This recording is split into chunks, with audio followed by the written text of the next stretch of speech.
Hello friends, welcome to our channel. இன்றைக்கி நம்ம என்ன பார்க்க போகிறோம் அப்படின்னா, நாளைக்கு தமிழ்நாடு இன்ஜினியரிங் அட்மிஷனில் ரவுண்ட் 3 மாணவர்களுக்கு கவுன்சிலிங் வந்து ஸ்டார்ட் ஆக போகுது. இதில் வந்து மெயினாக பண்ண வேண்டிய சாய்ஸ் ஃபில்லிங்கில் மெயினாக பண்ண வேண்டிய ஒரு விஷயத்தை தான் வந்து இப்போ இதில் பார்க்க போகிறோம். அதாவது இப்போ ரவுண்ட் 3ல் வந்து பார்த்திங்கன்னா இன்ஜினியரிங் காலேஜஸ் நிறைய காலேஜஸ் வந்து ஃபில் ஆகிருச்சு. ஸோ அதனால் வந்து நம்ம ரவுண்ட் 2லேயே வந்து நிறையா ஃபில் ஆகிருக்கும். அதனால் ரவுண்ட் 3ல் வந்து மினிமம் சீட்ஸ் தான் இருக்கும். அதாவது ஒரு மீடியம் காலேஜஸில் மினிமம் சீட்ஸ் தான் இருக்கும். அதனால் நீங்கள் ஒரு சில கோர்சஸை மட்டுமே நம்பி நீங்கள் வந்து கோர்சஸ் ஒரு சில காலேஜஸ் மட்டுமே நம்பி நீங்கள் சாய்ஸ் ஃபில்லிங் பண்ணக்கூடாது. கண்டிப்பாக நிறைய சாய்ஸ் ஃபில்லிங் வந்து பண்ணணும். அன்அலோகேட் ஆகிறதுக்கு உண்டான பாசிபிலிட்டிஸ் இதில் ரொம்ப ரொம்ப அதிகம். ஏன்னா வந்து ரவுண்ட் 1ல் அன்அலோகேஷன் வந்து வெறும் 4000 5000 தான் இருந்தது. ரவுண்ட் 2ன்னு அன்அலோகேஷன் பார்த்திங்க அப்படின்னா 10,000க்கு மேலே வந்துருச்சு. அதே மாதிரி ரவுண்ட் 3ல் வந்து பார்த்திங்க அப்படின்னா அன்அலோகேஷன் இதை விட அதிகமாக இருக்க வாய்ப்புகள் இருக்குது. ஏன் அப்படின்னா ரவுண்ட் 1 மாணவர்களுக்கு நிறைய சீட்ஸ் வந்து இருக்குது, கம்மியான மாணவர்கள் போட்டிடுறாங்க. ரவுண்ட் 2 மாணவர்களுக்கு ஏன் அன்அலோகேஷன் வந்திருக்கும் அப்படின்னா அவங்க வந்து என்ன பண்ணியிருப்பாங்க அப்படின்னா அதாவது பாட்டம் லெவல் காலேஜஸை வந்து டயர் 3 காலேஜஸை ஃபில் பண்ணியிருக்கவே மாட்டாங்க. டயர் 1 காலேஜஸும் டயர் 2 காலேஜஸும் ஃபில் பண்ணியிருப்பாங்க. அது வந்து என்ன ஆயிருக்கும் அப்படின்னா அவங்களுக்கு வந்து கிடைக்காம போயிருக்கும். அதனால அன்அலோகேஷன் இருக்கும். ஆனால் இந்த ரவுண்ட் 3 மாணவர்களுக்கு பார்த்தீங்க அப்படின்னா சீட்ஸே வந்து கம்மியாக தான் இருக்குது. ஸோ அப்போ அந்த சீட் கம்மியாக இருக்கிறதுனால நீங்கள் வந்து டயர் 3 காலேஜஸ்ஸு இல்லை வந்து அதை விட கீழே காலேஜஸ் எல்லாம் நம்ம ஃபில் பண்ண மாட்டோம். அதாவது மீடியம் காலேஜஸும் டயர் 3 காலேஜஸும் டயர் 2 காலேஜஸ்லாம் தான் வந்து ஃபில் பண்ணுவோம். ஸோ அப்படி இருக்கிறப்போ அதில் சீட்ஸ் மினிமமாக இருக்கனால அன்அலோகேஷன் வரக்கு வாய்ப்புகள் நிறையா இருக்குது. அதே மாதிரி கவுன்சிலிங்கில் பார்ட்டிசிபேட் பண்ணக்கூடிய நபர்களின் எண்ணிக்கை, அதாவது ஸ்டூடெண்ட்டோட எண்ணிக்கை அதிகம். யாரெல்லாம் வந்து ஃபஸ்ட்டு கவுன்சிலிங்கில் அதாவது ஃபஸ்ட் ரவுண்டில் வந்து யாரு கிடைக்கலையோ அவங்க செகண்ட் ரவுண்ட் வந்திருப்பாங்க. செகண்ட் ரவுண்ட்லேயும் கிடைக்கல, தேர்ட் ரவுண்டுக்கு வருவாங்க.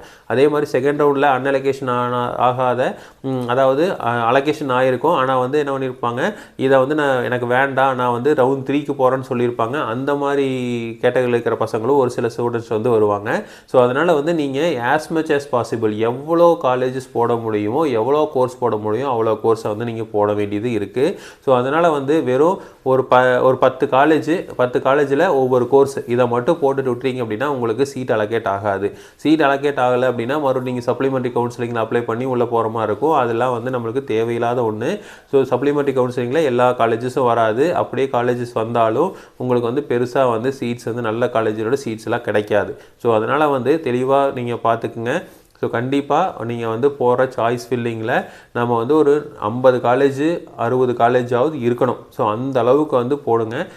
அதாவது 60 காலேஜ் போடலினாலும் பரவாயில்ல, 60 சாய்ஸ் ஃபில்லிங்காவது பண்ணணும். அப்போ ஒரு காலேஜில் 8 கோர்ஸ் போடுறீங்க அப்படின்னா அப்போ 10 காலேஜ் போட்டிங்கனாவே உங்களுக்கு வந்து 80 கோர்ஸ் வந்துடும். ஓகேங்களா, 80 சாய்ஸ் ஃபில்லிங் வந்துடும். ஸோ அந்த மாதிரி நம்ம வந்து காலேஜஸ் 60 காலேஜ் போடணுங்கிறதில்ல, பட் கோர்சஸ் வந்து அவ்வளோ கோர்சஸ் போடுங்க. அதுவும் பார்த்தீங்க அப்படின்னா வேகன்சி பொசிஷனை பார்த்துட்டு அதுக்கப்புறம் போடுங்க. ஒரு வேகன்சி தான் இருக்குது, 2 வேகன்சி தான் இருக்குது அப்படிங்கிற மாதிரி இருக்கிற கோர்சஸ் எல்லாம் வந்து போடுங்க, வேண்டான்னு சொல்ல. ஆனால் அதை மட்டுமே நம்பி போட வேண்டாம் அப்படின்னு நான் சொல்கிறேன். இப்போ வந்து ஒரு காலேஜில் XYZ அப்படிங்கிற காலேஜில் பிசியில் 2 சீட் இருக்குது. ஓகேங்களா, அப்போ நீங்கள் பிசி கம்யூனிட்டியில் வரீங்க அப்படின்னா 2 சீட் இருக்குது அப்படின்னா அப்போது அந்த காலேஜை ஃபஸ்ட்டாக வச்சுக்கோங்க. அதுதான் உங்களுக்கு பிடிச்ச காலேஜ் அப்படின்னா ஃபஸ்ட்டாக வச்சுக்கோங்க. அடுத்த காலேஜ் இன்னொன்று இருக்குது, அடுத்த காலேஜ் இருக்குது. அப்போது இந்த காலேஜஸ்லாம் வந்து நம்ம பிடிச்ச காலேஜஸ் எல்லாம் வந்து 2 சீட்டு 4 சீட்டு 8 சீட்டு இப்படி தான் கொஞ்சம் கொஞ்சமாக இருக்குது அப்படின்னா அதுக்கப்புறம் வந்து நீங்கள் நிறையா காலேஜஸ் போட வேண்டியது வரும். ஏன்னா வந்து இந்த 2 சீட்டு 4 சீட்டு 3 சீட்டு எல்லாம் நம்பி நம்ம மொத்தமாக டோட்டல் சீட்ஸ் எண்ணி பார்த்தீங்க அப்படின்னா ரொம்ப குறைவான சீட்ஸ் தான் இருக்கும். ஸோ அதை நம்பி நம்ம சாய்ஸ் ஃபில்லிங் வந்து பண்ணக்கூடாது.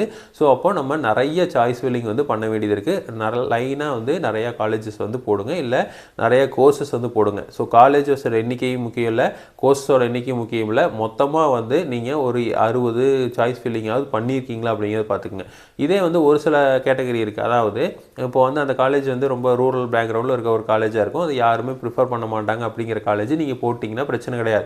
ஓகேவா, அதை வந்து எப்போவுமே அட்மிஷன் ஃபில் ஆகாது அப்படிங்கிற மாதிரி இருக்கிற காலேஜ்னால் பிரச்சனை இல்லை. ஆனால் அட்மிஷன் ஃபில் ஆகிற மாதிரியான காலேஜாக இருந்தது அப்படின்னா நீங்கள் நிறையா கோர்சஸ் வந்து போட்டாகணும். ரெண்டாவது பார்த்திங்க அப்படின்னா இப்போ இருக்கிற சினாரியோவில் நிறையா காலேஜஸ் வந்து மோர் தென் 75% மேலே ஃபில் ஆகக்கூடிய வாய்ப்புகள் இருக்குது.